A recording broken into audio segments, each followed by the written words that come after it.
नमस्कार दीप्तिस food studio को आपण मानक अनेक अनेक स्वागत। आज मुझे नहीं आसी खटा पानी आ मसला आलू सहित परफेक्ट गुपचुप। आपण मैंने सब बाहर ही खाऊे हेले थरे निजे घरे करी निज परिवार सहित खातु आ गुपचुप्र मजा नियंतु। चलतु परफेक्ट गुपचुप आम नवा गोटे ग्लास सुजी गोटे ग्लास मैदा। आपण मैंने मैदा जगह अटा भी यूज करें कर सारा पर आम हाथ में भल रूपे सुजी आ मैदा को गोल सारापर नवा से मेजरमेंट ग्लास रे पानी पुणी थे मन रखु गोटे ग्लास सुजी गोटे ग्लास मैदा गोटे ग्लास पानी एतिक ही नेले आपणकर परफेक्ट गुपचुप हो कौन भी भूल हेनी। नहीं सारिक भल रूपे आपको एमती चकटी देवा। देखूँ चकटी सारापर मोर अल्प किसी पानी आ 2 चामच पाखापाखि पानी बड़ी जाइए। नहीं सारिक आम कौन करवा को कभर करने को छाड़देवा। एपटे आम खटा पानी ना मसला मसला धनिया पत्र आउ पुदीना आउ कंचा लंका आपको भल रूपे आम ग्राइंडिंग कर सारिबा। एपटे मु पानी किसी तेंतुली को एमती भिजई देती तापर आम जो ग्राइंडिंग कर जो आम जो चटनी पुदीना आउ धनियार ताक पकईदेवा। ता सहित आम पकईदेवा जलजीरा जलजीरा गोटे पाउडर पकईदे हो आराम से तापर पकईदेवा स्वाद हिसाब से लुण पकई सारिक भल रूपे आम खटा पानी होगला रेडी।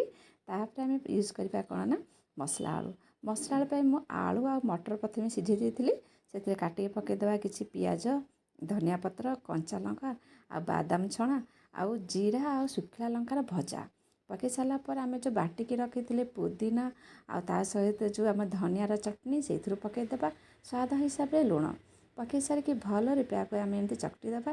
रेडी होगला आमर मसलार आमर खटा पानी ता सहित आलू चकटा।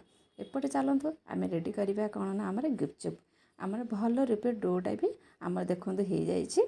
आपको हाथ में भल रूपे चकटी देवा।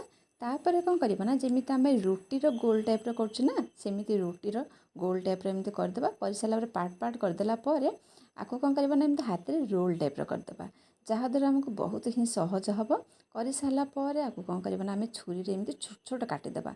छुरी एमती छोट छोट काटिदेला आम जो गुपचुप करना बेलिबार आमको बहुत ही सहज हम। बाकी तक आम जो रखी आम कभर करदे ना आम टाइट होकर रही हल्का टिके अटा एमती देखो अटा देकी एमती देखो जमी मुझे आराम से करहब कर सारापर देखूँ एमती आराम से छोट छोट करदेवा।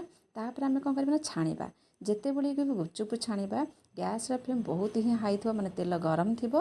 तापर कौन करना ना आपको पकईकि आम जो तेलर जो चटू रखी छाणुचे ताकू एमती लगेबे जदि पकईकि छाड़देवे ना ताहले आम गुपचुप पांपड़ टाइप हो जमा भी फुलबनी।